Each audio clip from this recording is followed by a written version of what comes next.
Okay, and welcome to the show. This upload is coming to you March 1st, 2017, and you're listening to the Post Money Plan podcast.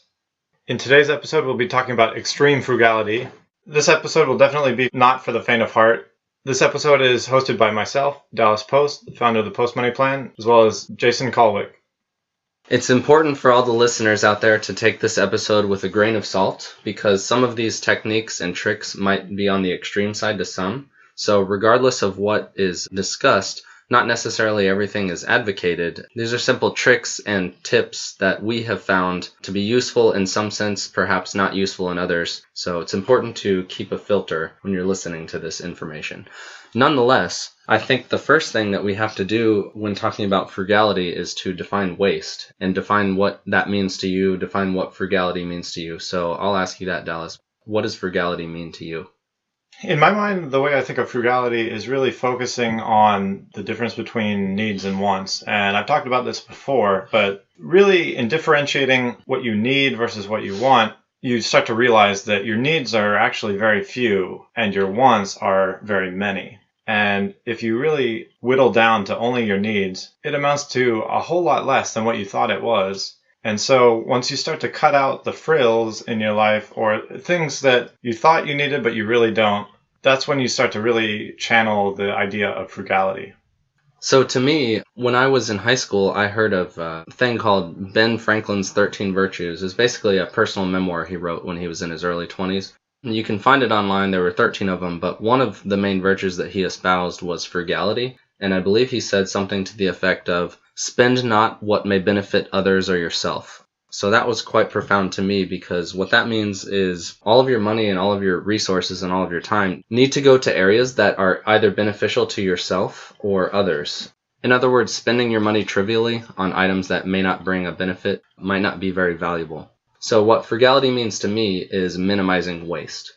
That's the bottom line. It's as simple as that.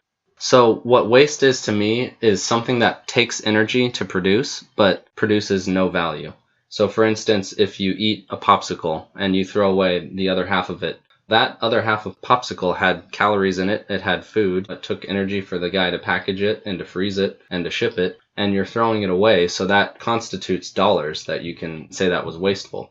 Or if you buy a certain car that was perhaps in excess of your means at the time and you didn't really necessarily need the car, or perhaps you buy two cars but you're the only driver, that might be wasteful. So that's basically what waste is to me. Yeah, I think that pretty much covers it. So as we mentioned, it's important to sort of take this with a grain of salt as we delve in later on. But nonetheless, we shall be discussing the big three and then maybe a few more areas of life that most of us spend most of our money, which are housing, food, and transportation, and little ideas that we've learned along the way to optimize and minimize waste in this arena. There was one thought there that we forgot to mention, is differentiating between the value and cost of things. Okay, that's a good point. So it's important to understand the difference between cost and value, or price and value. So frugality or extreme frugality means you minimize the cost no matter what. And that's not necessarily economically optimum, because perhaps the value of something might justify its cost or high cost in some sense. Yeah. And I think it can be difficult for people in American society to differentiate between value and cost, because you see a certain price on goods all the time, but then you see sales that say 25% off, 50% off, and through marketing are led to believe that that seems like a great price. But when you benchmark it against the true value of an item, maybe either what it's worth to you, how much value it provides in your life, or how much it actually costs to produce, then maybe it's not such good value. And maybe the price, the cost seemed good, but really the value was not good. So let's talk about housing, because that's one of the areas that people have one of their highest expenses. They could spend anywhere from hundreds to thousands of dollars on rents or mortgages, so it makes sense to optimize this arena so that you're not leaving any money on the table. So you essentially have three options regarding housing. You can buy, you can rent, or you can squat / live with your parents. Or you can live with someone who owns the house, maybe a parent. So in the first two instances, it makes sense to minimize the cost of the rents or the cost of the mortgage. So let's talk about rents. How do you do that? The first thing to realize is that you can always negotiate rents and rental terms with your landlord. So for instance, when I was living in Seattle, I was looking for an apartment and I only needed to live in a place for about 6 months and I could only find year-long leases. So what I did was I actually approached the landlord and negotiated a 6-month lease, which maybe some people didn't even know that that was an option. You simply just ask for it. And I actually got the exact same rent, but on a 6-month term, which was fantastic for me. So the lesson there is don't take everything at face value. You can always negotiate, especially the terms of the lease. Yeah, and with respect to housing and talking about extreme frugality, the thing that comes to mind for me is going back to the needs versus wants things. What you actually need to survive is very little in terms of space, in terms of quality. Well, consider this. Consider that in college, where do most of us live? We live in really, really tiny dorm rooms in a little double bed in a barracks type situation and share it with several other people.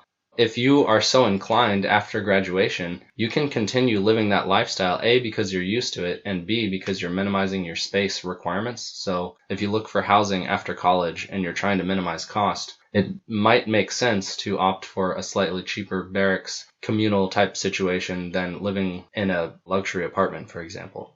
And if you think back to it, a lot of people think back to their college dorm experience, even though you might say that the standard of living where you were sharing a room with somebody and maybe even sharing a bathroom with hallmates, but your experience was good probably because you had that community. So what you might perceive as lower living standards, you might be able to use to your advantage to still have a desirable lifestyle. So let's cut to the chase here. Obviously, the cheapest way to minimize cost when you're living in an apartment or you're renting, or even if you're owning, is to take advantage of the economies of scale of having roommates. That essentially means rack them and stack them and pack as many people as you can into a house, perhaps. I've lived in situations where it was a studio apartment and my cousin and I were sharing the studio apartment and we just lived in bunk beds and it was fine. I've lived in houses with 3 bedrooms. We lived 4 people to that house. You obviously have to abide by the terms of the lease, but a lot of times people don't understand that that's an option, is to economize on the scale of having roommates and cutting that rent proportionally. I think a lot of people can think back to their college days where you were living with 3, 4, 5 people. And if you think, oh man, back then I was only paying $250 in rent. Okay, maybe your living standards were lower, but you had a good time because you had the social aspect of being around with more people. And there are definitely benefits of having your own place, or if you're a couple, to having your own place, but you're not sacrificing everything by sharing with roommates. I've found that to be the case in my own situation, is that my happiness is either unaffected or in fact improved if I'm living with somebody else, because you have somebody to live with. If you choke on some food, you got someone who can give you the Heimlich maneuver. It's not as lonely. Edit that out. I took on roommates because I was afraid of not Heimliching myself. I couldn't bear that cost. Okay, so talking about owning now would be sort of a topic in and of itself, is how to minimize cost when you own. Perhaps that's a topic best left to a real estate podcast at a later date. But essentially, the core principles remain the same. What you want to do is you want to minimize cost by either increasing the number of roommates that you have or buying something below your means. So, for instance, if you're first starting out and buying a starter house, maybe you don't overextend yourself. Perhaps you grew up in an affluent neighborhood or something and you feel entitled to a high standard of living. If you can switch your mentality and say, well, you know what? Maybe this first starter house that I'm going to own isn't going to be glamorous. It's not going to have a lot of space, but that's okay because it's a starter house and you will be rewarded financially by not overextending yourself. Yeah, I totally agree with that. If you grow up and you're used to a certain standard of living because of your parents and living with your parents, you have to realize that your parents took decades to accumulate that wealth and the ability to have that lifestyle. And it's a bit unrealistic to expect that you can come out of college and have that same lifestyle. That's correct. So now while we're on the topic of housing, let's talk about utilities, because that's a significant percentage of housing costs as well. It's electricity, it's maybe natural gas, it's water, it's internet, and all these, trash services, all these miscellaneous utilities that you might spend when you're living in a house. So the absolute minimum possible would be zero, right? If you lived in a house with no electricity, no water, no internet, you would have zero utility bills. Now, that's not very realistic. You might be paying for candles, though. Might be paying for candles. But that's not very realistic because obviously we need water, we need electricity. Maybe we don't need electricity, but most people probably need a refrigerator at the very least. So the question then becomes, how do we minimize such costs? Well, most of our electricity costs come from heating and cooling and the refrigerator and stuff that we plug into the walls and lights. So how do you minimize this? Well, the extreme frugalist might turn everything off, never turn on his AC once, and simply have his refrigerator keep his food cool, and that would be it. And that would result in a drastically low electricity bill, which sometimes I have found myself doing is simply I won't turn on the AC for maybe 6 months at a time. And yes, it gets a little hot, but you know what? It's not a big deal because, I go to work and I have AC, or I step outside and there's a breeze. So another way to minimize utility costs for heating bills is to take cold showers. So if you take cold showers, and I hate this one. I hate this one, but I've actually heard of maybe psychological benefits to taking cold showers. I don't know how true that is or not, but it's certainly true that cold showers are cheaper than hot showers because you don't have to, use electricity or gas to heat up the water.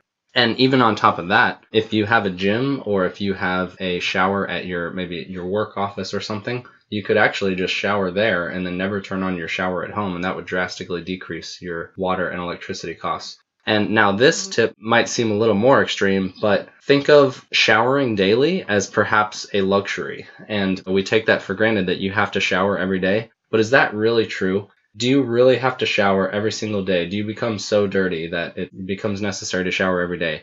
I postulate that it's only necessary to shower after a workout or after you become dirty or working outside or something. But if you simply go to work, come home, and just are wearing the same clothes and didn't really break a sweat all day, maybe just skip taking a shower and then you save on electricity and water.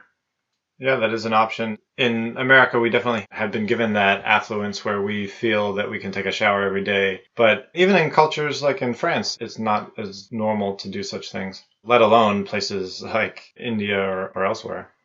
So what a lot of people don't realize is that most toiletries in life are essentially free. So you can walk into any hotel in America and ask for a spare toothpaste tube or a spare toothbrush or some floss, and they'll most likely give it to you. So every time you stay at hotels or you're out of town at a convention or something, I've found it useful to stock up on the shampoos and the toothpaste.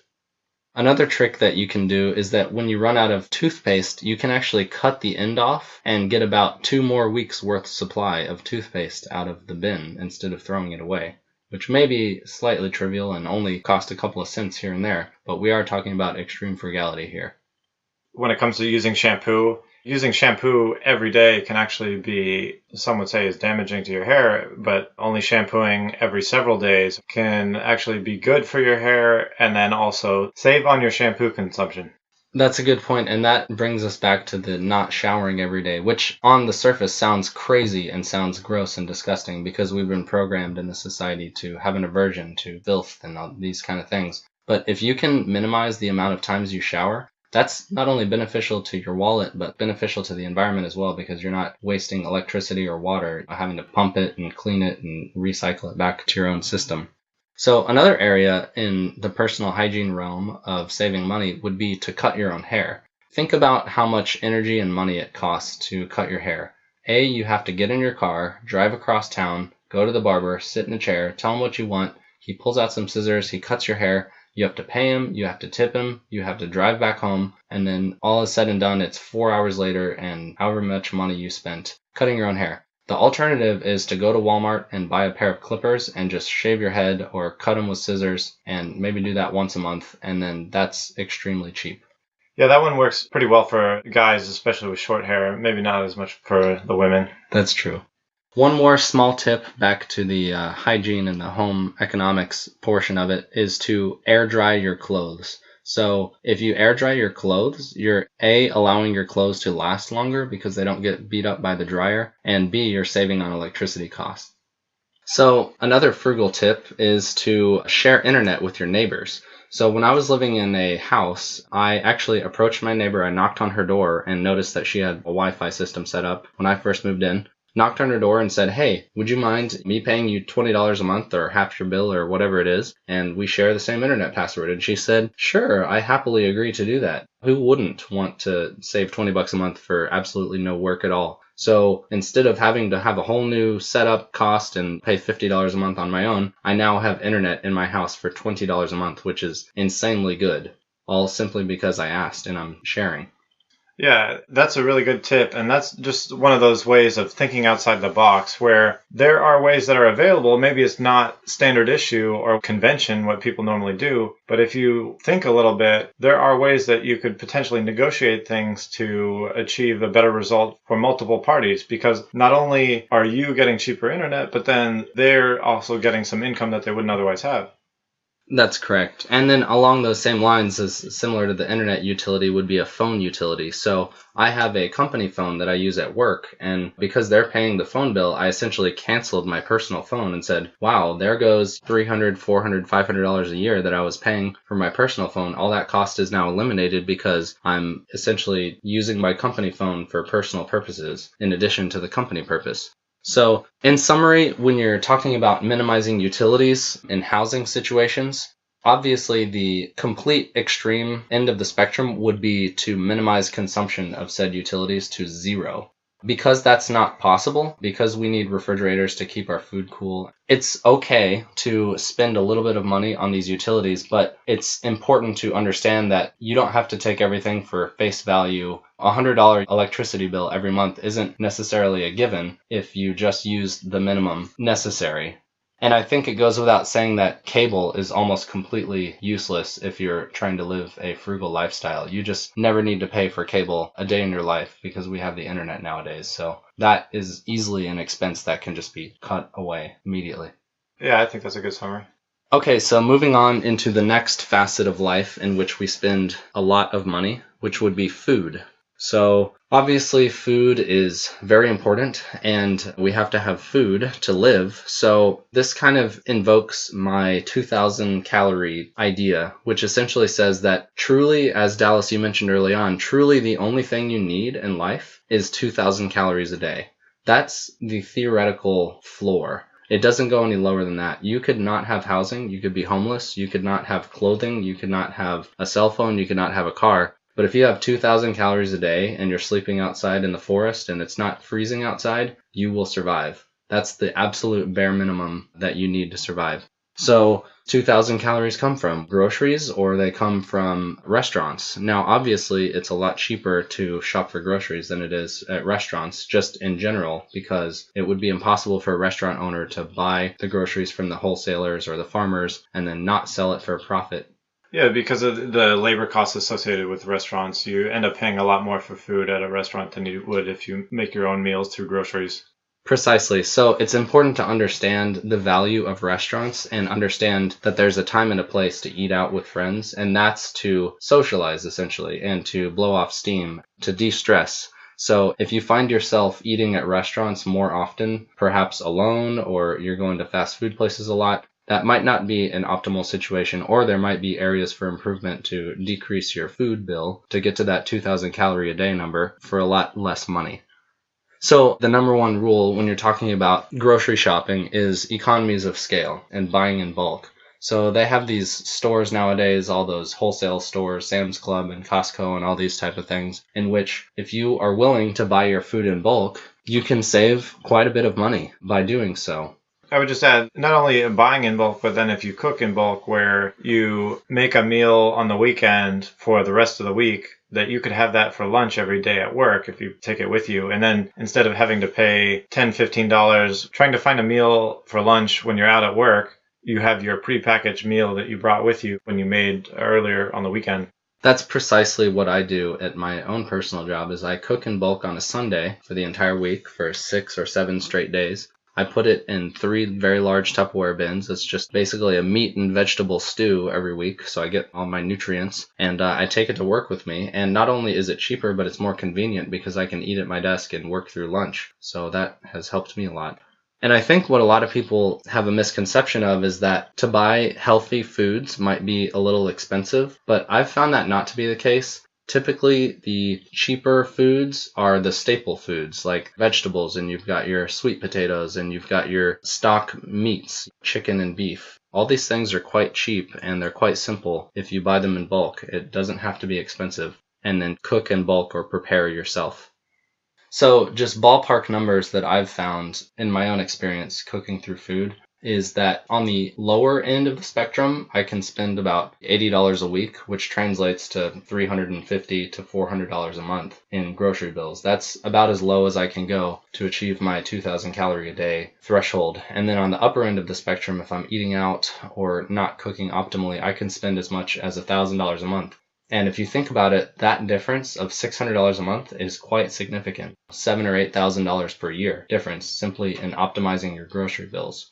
So it makes sense to optimize your grocery shopping and your budgeting for food costs because they have a large impact later on. A specific example I can give is to make smoothies in the morning. And what you do is you add raw eggs to your smoothie because when you eat raw eggs, you're actually getting more protein than if you cook the eggs because they're not, I forget the word, I believe it's denaturing the proteins. So you're actually absorbing more nutrients by eating raw eggs. And if you just mix them in with a smoothie, you can't even tell the difference. It just tastes like water. So that's a way, instead of heating up the pan and having electricity costs and frying an egg, all these things add up. So another thing to consider if we're talking about waste with regards to food is to minimize waste. That would essentially mean that you need to eat all of the food that's on your plate, or if you're not going to eat it all, you need to store it in Tupperware. So how many people have you seen when you go to restaurants leave half their food on the plate and throw it away? Think of where that energy came from to make that food. The energy came from the sun and then landed on our grass, which was then eaten by a cow, which was taken to the slaughterhouse and processed and then driven across the country, frozen in a package, prepared, heated up on the stove by the chef, and then brought out to you by a server. All of this energy you're essentially disrespecting by throwing it in the garbage. That is complete and utter waste, in my opinion. Yeah, I would just echo that point on conserving leftovers. So if you're going to spend money out at a restaurant and it costs you $25 for the meal, but they give you such a big portion that you're either going to eat like a cow and be overly stuffed or throw food away and waste it, you could eat half the portion of your meal and then save half for another meal later, and you ended up with 2 meals and no waste. Okay, so moving on to transportation, which is another significant cost for a lot of people. Essentially, everybody in America has to commute most of the time to their job. You have to drive around town to go to the grocery store. That costs money. So you have a few options. You can either walk, you can ride a bike, you can ride the bus, you can take an Uber or a taxi, or you can drive a car. Now, obviously, to minimize waste, what would the cheapest option be? It might be to ride a bike around, because if you're doing that, you're not burning gas. You're essentially burning the calories of the food that you eat, which are not costless. However, typically, if you live close enough in a big city and you don't require a car, maybe people in Chicago or New York, you could just get around just fine by riding a bike. And you get exercise at the same time. Of course. Now, obviously, that's not realistic for certain people in a larger city, so maybe you could do that locally around your neighborhood to go to the corner store, but if you need to commute across town, the more realistic options would be to ride the bus or to take a car. Now, how do you decide between the two or optimize your transportation costs in this respect? So it's important for me to understand the concept of price per mile driven. So essentially, how much does it cost me to go from point A to point B? So it's a very interesting baseline that the IRS has decided to come up with, which is the reimbursement price per mile, which they have set is approximately 56 cents per mile in 2016. Maybe it's 55 cents. So what that does is that gives you a baseline to consider your transportation costs when you're considering one method of transportation or the other. However, you have to also take into account the value of the time.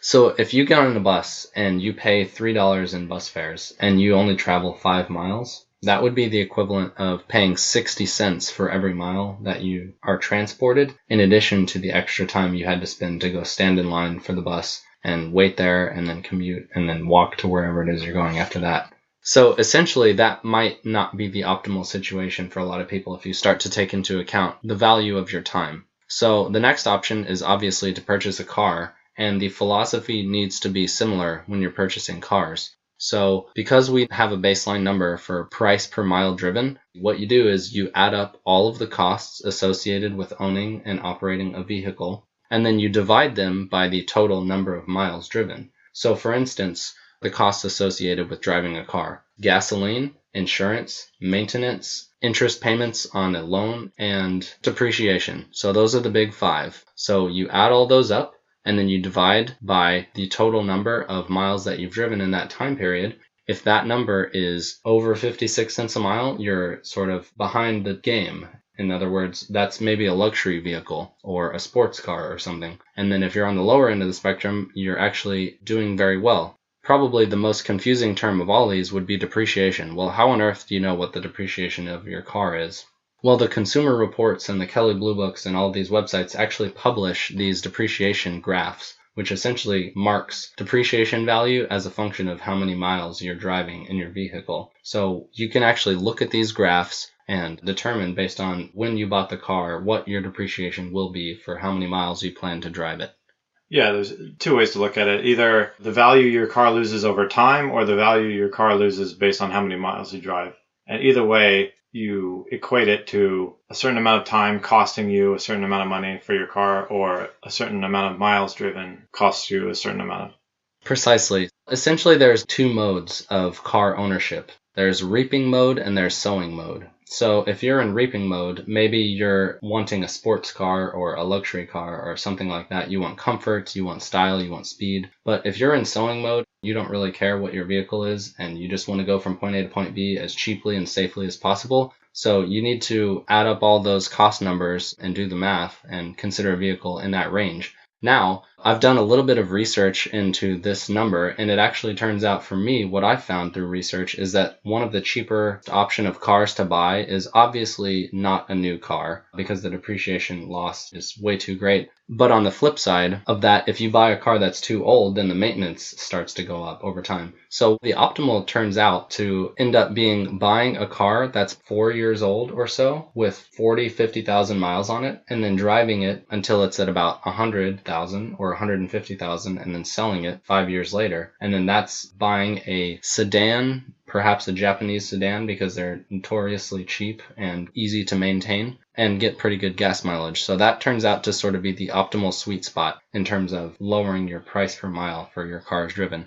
Now, we've talked about car ownership. One little last trick on the transportation is hypermiling when you're driving. So what a lot of people don't realize is that they can significantly decrease their gasoline expenses by what's called hypermiling, which is essentially driving efficiently. Because if you rev up your engine and you're hitting the brakes all the time and you're doing all this, your cost of gasoline per mile can actually skyrocket significantly from a more conservative or consistent driver. So you can do a little bit of research by Googling hypermiling, but essentially what it means is driving very conservatively, never revving up the engine. But what you want to do is you want to stay far enough behind other cars that if someone swerves into your lane or something, you can just let off the gas rather than hitting on the brakes, because it goes back to the energy wastage. Every time you hit the brakes, you're wasting gasoline, you're wasting movement. And then the second biggest tip to the hypermiling is to time your lights. So what you do is you look down the road, maybe a couple miles down, and you see the red lights, and you perhaps have a routine where if it's on your normal commute to work, you can actually time when it's going to turn green and adjust your speed accordingly so you don't have to sit there and idle.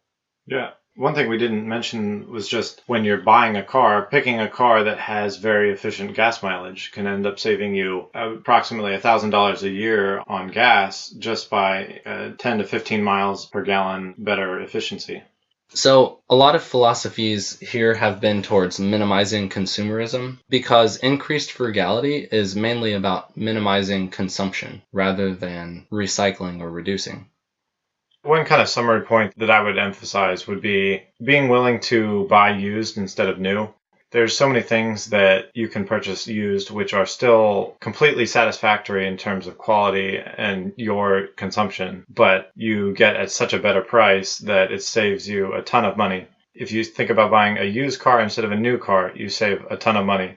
Well, that's true in almost any retail situation, is that Buying used, you're essentially getting 80% of the value for 20% of the cost, maybe, which is quite significant over the long term if you add that up in terms of all of your daily incidentals that you need to spend money on. So Craigslist is a fantastic website, and garage sales and all of these are great things because you're essentially buying things used. You're taking all of the depreciation hits off of you. And it's getting rid of societal waste where a good has been produced and someone's found the utility that they wanted out of it, but then you're going ahead and finding more utility from that same thing before it's thrown away. Precisely. So I think we would summarize by saying that it's beneficial in almost every instance to buy used things rather than paying retail price. Yep. So in summary, I think we would both agree that to minimize costs and improve frugality and minimize waste, step one would be to minimize your wants and minimize your consumption and this compulsive need to have the latest and the greatest. So at face value, remember, we go back to my 2,000 calorie theory. The truly only thing you need in life is food and sleep. That's it. You don't need anything else. So if you can minimize, everything else is superfluous, essentially. So if you can take care of these core things, which is your food budget and your housing budget, then everything else you can minimize or essentially cancel out almost to zero. Yeah, the more you're willing to get rid of wants, the more frugal and the more extreme you can become. There's a limit to how far you probably should go in terms of practicality, but we're just talking in terms of going to the very extreme. And one thing that you'll find that happens once you practice a frugal lifestyle over a long period of time is that you separate the happiness from the actual act of acting frugally, and it actually becomes more like a game to try to save money, and it actually does not hinder or impact your happiness at all. Not only is it like a game, but then you start to learn that you can derive happiness not from your possessions, but from your circumstances and what you do in life and what you believe and value, and less about what you own. Yeah, so that pretty much sums things up. I think it gets to the essence of what we're talking about. So in summary, frugality can end up helping you to realize that you can find satisfaction and joy and happiness out of life independent of your possessions and how much you're consuming. And so I'll just leave it at that. So that pretty much wraps things up, and you can catch us next time on another episode of the Post Money Plan podcast.